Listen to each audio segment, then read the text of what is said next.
न तो हम पैसा कमा रहे हैं और ना ही बना रहे हैं, ये तो बस शब्दों का इल्यूजन है। पैसा आरबीआई प्रिंट करता है। आप ही बताएं, आप कितनी बार रिजर्व बैंक ऑफ इंडिया गए हैं? वास्तविकता में हम पैसा दूसरे व्यक्तियों से लेते हैं, जिसके मोटे तौर पर लगभग 7 तरीके होते हैं। पहला, कोई काम करके, कुछ बेचकर, बेवकूफ बनाकर, चोरी, भीख, डराना और डोनेशन। मगर सबसे पहले पैसे का बेसिक समझते हैं, और क्योंकि बेसिक का बी स्टैंड्स फॉर बोरिंग, तो हो सकता है शुरुआत के 1-2 मिनट बोरिंग लगे, मगर मैं लगने दूंगा नहीं। तो चलो शुरू करते हैं।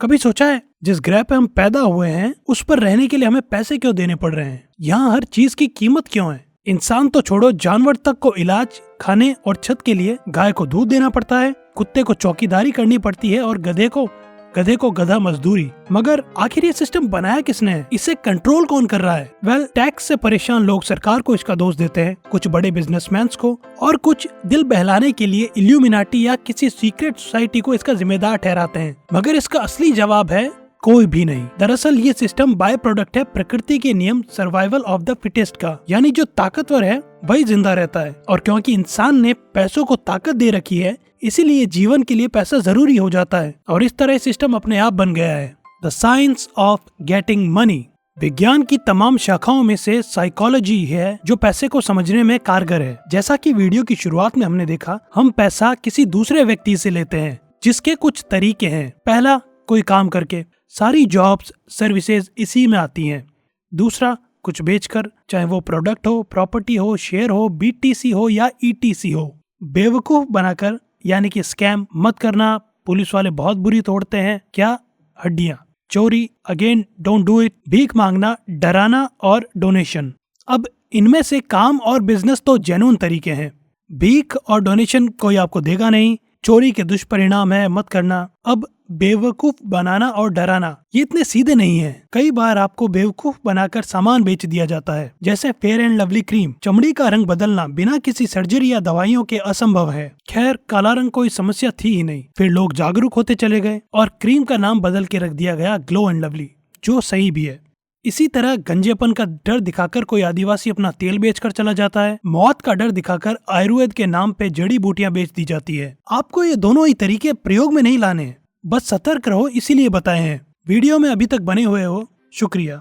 जानता हूँ सोशल मीडिया के ब्रेन रॉट ने आपका अटेंशन टाइम घटा दिया है, फिर भी गुजारिश करूंगा आप सारा ध्यान लगा लो। हो सके तो कॉपी पेन भी उठा लो, क्योंकि आगे की जानकारी बहुत इंपॉर्टेंट है। ओके, काम के बदले में पैसे लेना। कुछ साल पहले एक न्यूज वायरल हुई थी, जो कि एक लाइट बल्ब बदलने की जॉब पोस्ट के बारे में थी। एक बार ये बल्ब बदलने के $20,000 यानी कि उस वक्त के 16 लाख रुपए दिए जा रहे थे। मगर ये कोई आम बल्ब नहीं था, ये एक टावर पर जमीन से 1500 फीट ऊपर लगा एक लाइट बल्ब था, जो कि एयरप्लेन ट्रैफिक के लिए लगाया जाता है। इतनी ऊंचाई पर सिर्फ एक रस्सी के सहारे, जहाँ हवा की गति बहुत तेज होती है, हर कोई ये काम नहीं कर सकता था। इसीलिए इस काम की इतनी ज्यादा कीमत थी। जिस काम को करने के लिए सबसे कम लोग होते हैं, उस काम के उतने ही ज्यादा रुपए मिलते हैं। आमतौर पे हम 30 दिन किसी के लिए काम करते हैं और महीने में एक बार वो व्यक्ति हमें पैसे देता है। मगर 30 दिन बंधे रहने की जरूरत ही क्या है? काम के बदले पैसा, इसे इस नजरिए से देखो।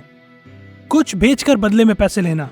सबसे ज्यादा पैसे इसी तरीके से लिए जाते हैं। इस तरीके से पैसा लेने की कोई लिमिटेशन नहीं होती, क्योंकि ये आपके कन्वेंस करने के और मोल भाव करने के स्किल्स पर डिपेंड करता है। सबसे पहले आप ये वीडियो देखिए। कितने की है ये? 1250 चलेगा, लगा ले। देनी कितने की है वो बताओ। 1250 की तो नहीं है, मुझे भी पता है। चीज देखो पहले क्या दे रहा हूँ। सब यही लेके घूम रहे भैया ये। सब लेके थोड़ा घूमेंगे मैडम, किसी के पास हो। तो ये कितने की दोगे? 1100 रुपए दे देना। रखो आप। क्या देना है? हाँ मैडम, बैग वाले आओ। 300 300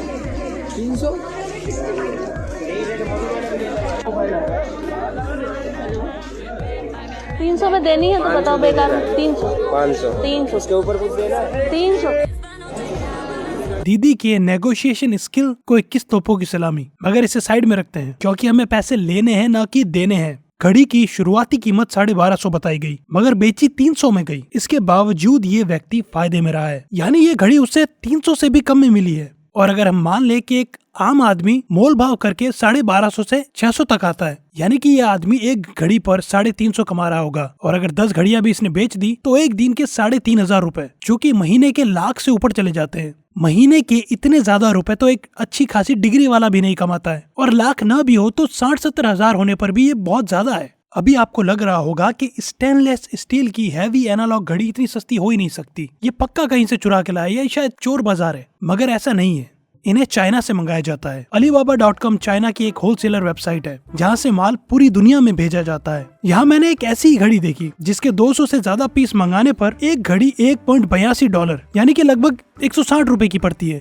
लेकिन इस घड़ी को इस आदमी ने नहीं मंगाया है, मंगाया तो इससे किसी और ने है। उसने शायद इसके 1000-2000 पीस मंगाए होंगे और ये आदमी उनसे 10-20 पीस खरीद के ले आया होगा। लेकिन एक राज की बात बताऊं, इस घड़ी की असली कीमत तो इससे भी कम है, क्योंकि Alibaba.com भी अपना कमीशन ले रहा है। डायरेक्ट सेलर से लेने पर ये और भी सस्ती पड़ेगी। ऐसे ही कई हजारों तरीके हैं। और जानते हो मैंने आपको इसी वीडियो का एग्जाम्पल क्यों दिया? क्योंकि किसी भी चीज को बेचने की बात आने पर हम सोचते हैं कि हम दुकान क्या खोलेंगे, पेपर वर्क के बारे में सोचने लगते हैं, रेंट, इन्वेस्टमेंट, ब्रांडिंग, मार्केटिंग, इन सभी चीजों से पहले ही हार मान लेते हैं। अब इस आदमी को देखिए, ये बस एक राह चलता आदमी था जो इन सभी चीजों से परे था। इसका उद्देश्य सिर्फ बेचना और पैसे घर ले जाना था। मैं आपसे ये नहीं कह रहा हूँ कि आपको चीजें लीगल तरीके से नहीं बेचनी है, बस इतना बता रहा हूँ कि आपको पहले ही हार नहीं माननी है। ज्यादातर लोगों को लगता है कि बिजनेस में या तो आप सामान बनाकर बेचते हैं या फिर किसी और का सामान बेचते हैं, लेकिन ये पूरी तरह सच नहीं है। एक प्रोडक्ट मैन्युफैक्चरर से जाता है डिस्ट्रीब्यूटर के पास, फिर होलसेलर, फिर एजेंट, फिर रिटेलर, जहाँ से आप इस प्रोडक्ट को खरीदते हैं। ये बीच के लोग कमीशन के थ्रू पैसे कमाते हैं और असल में 80% व्यापार प्लग यानी मिडल मैन का ही है। आप फ्लिपकार्ट और अमेज़न को ही ले लो, ये बेचने वाले और खरीदने वाले के बीच प्लग का काम कर रहे हैं। यहाँ तक कि डिलीवरी का काम भी ये लोग नहीं करते हैं। डिलीवरी आपको ई कार्ड करता है, जो कि एक बिल्कुल ही डिफरेंट कंपनी है। और एक इंटरेस्टिंग चीज बताऊं, आपने इन वेबसाइट पर फ्री डिलीवरी के बारे में सुना होगा, लेकिन फ्री डिलीवरी जैसा कुछ होता ही नहीं है, क्योंकि डिलीवरी के पैसे ये वेबसाइट सेलर से शिपमेंट चार्ज के रूप में ले लेती है। और सेलर आपके मामा का लड़का तो है नहीं, तो वो शिपमेंट चार्ज को प्रोडक्ट की कीमत में जोड़कर प्रोडक्ट को इस वेबसाइट पर चढ़ाता है। इस तरह वो पैसा भी आपकी जेब से जाता है।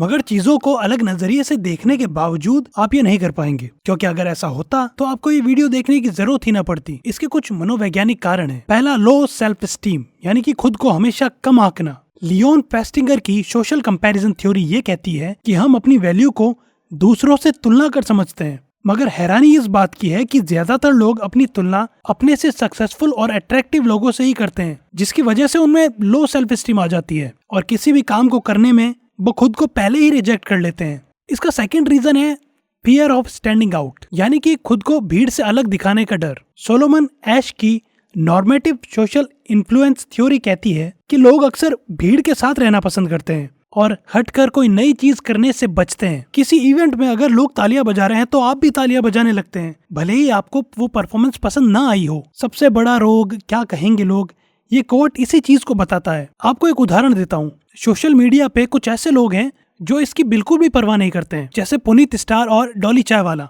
इनके बारे में लोग कहते हैं कि दुनिया बेवकूफ है, कैसे कैसे लोग करोड़ों रुपए कमा रहे हैं, वो भी इन पागल हरकतों से, जबकि बड़ी बड़ी डिग्री वाले लोग बेरोजगार हैं। मगर ऐसा नहीं है, इनकी बेवकूफ हरकतों ने किसी दूसरे आदमी की बहुत बड़ी प्रॉब्लम सॉल्व कर दी है, जिसकी वजह से वो इन्हें पैसे दे रहा है। सुनो, मान लो एक आदमी एक कंपनी खोलता है, स्टाफ हायर करता है, प्रोडक्ट बनाता है। अब अगर ये प्रोडक्ट बिका ही नहीं तो ये सब फिजूल है, तो वो थोड़े और पैसे लगाता है सेल्स और मार्केटिंग में। एडवर्टाइजमेंट बनाए जाते हैं, graphic design, colour combination, psychology, तमाम तरह की चालबाजियों से एक एडवर्टाइजमेंट बनाया जाता है। अब ये सारी की सारी चीजें धरी की धरी रह जाएंगी अगर किसी की नजर इन एडवर्टाइजमेंट पे पड़े ही ना। पुनीत सुपरस्टार और डॉली चाय वाला की बेवकूफ हरकतों ने लोगों की नजरें उनकी तरफ घुमा दी है। लोग उन्हें देखना चाहते हैं, तो जिस भी वीडियो में ये नजर आएंगे उस वीडियो पर वो एडवर्टाइजमेंट भी साथ में जाएगा। ये जिस पॉडकास्ट में जाएंगे लोग उसे देखेंगे, जिस चीज का प्रमोशन ये करेंगे लोगों की नजर उस पर पड़ेगी और इसी चीज के पैसे वो दूसरा आदमी यानी कि कंपनी मालिक उन्हें देता है। ठीक है, सब समझ आ गया। अब मुझे ये बताओ कि पैसे लेने के तरीके कैसे ढूंढे जाएं। आपको सिर्फ एक चीज चाहिए, सिर्फ एक चीज, जो इस सिस्टम के छलावे के पार देखने में आपकी मदद करेगी। वो है कॉन्शियसनेस, यानी कि होश में रहना। सबसे पहले मैंने ये बात pirates of the Caribbean movie में जैक स्पैरो के पिता से सुनी। क्या यही राज है जीने का? जिंदगी सिर्फ जीने या बचने का नाम नहीं है जैक। इसका राज है कभी अपने होश आवाज नहीं गंवाना। मगर मूवी पे हम भरोसा नहीं कर सकते। फिर कुछ सालों बाद ये बात मैंने ओशो से सुनी, एक वीडियो में नहीं, कई सारे वीडियोस में, जो कि काफी हद तक सही भी है।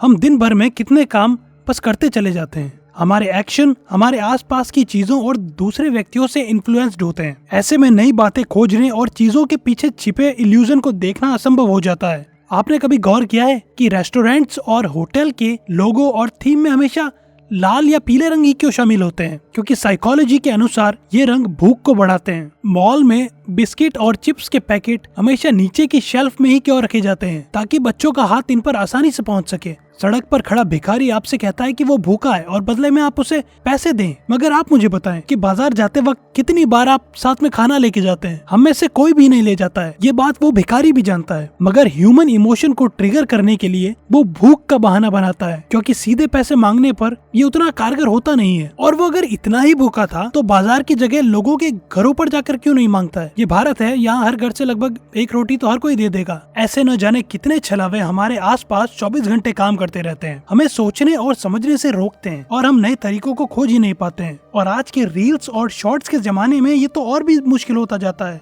इसीलिए कॉन्शियसनेस बहुत जरूरी है। Red car theory.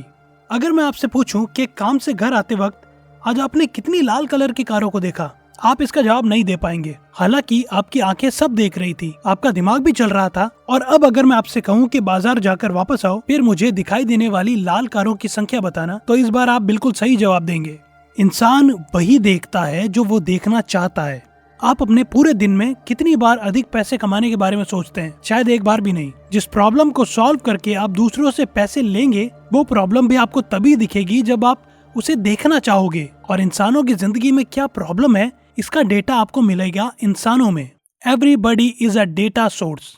मेरी उम्र 24 साल है। इस 24 साल में मैंने बहुत सारी चीजें एक्सपीरियंस की है, बहुत सारे स्किल्स सीखे हैं, नॉलेज ली है, गलतियां भी की है। मेरे पास मेरी जिंदगी का डेटा है। ऐसे ही हर व्यक्ति के पास उसका डेटा है। आपकी प्रॉब्लम या सो कॉल्ड बिजनेस आइडिया आपको उसी डेटा में मिलेगा। इसीलिए जितना हो सके नए लोगों से मिलें, बात करें। और जब आपको उस डेटा में एक कॉमन पैटर्न या प्रॉब्लम नजर आएगी जिसका सॉल्यूशन आपको भले ही पता ना हो, लेकिन आपने किसी और व्यक्ति से सुना हो, तो वो हो जाएगा आपका नया पैसे लेने का तरीका। याद रखो, एक अजनबी बस आपका वो दोस्त है जिससे आप आज तक नहीं मिले।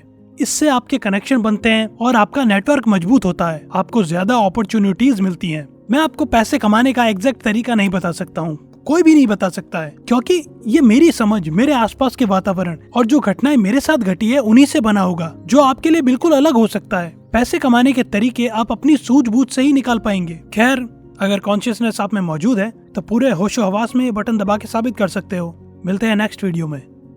धन की लूट तो हो रही, लेकिन तुम्हें धन दिखे तब ना। ख्याल रखना, तुम्हें वही दिखाई पड़ता है जिसकी तुम खोज कर रहे हो। जिसे तुम देखने निकले हो वही दिखाई पड़ता है।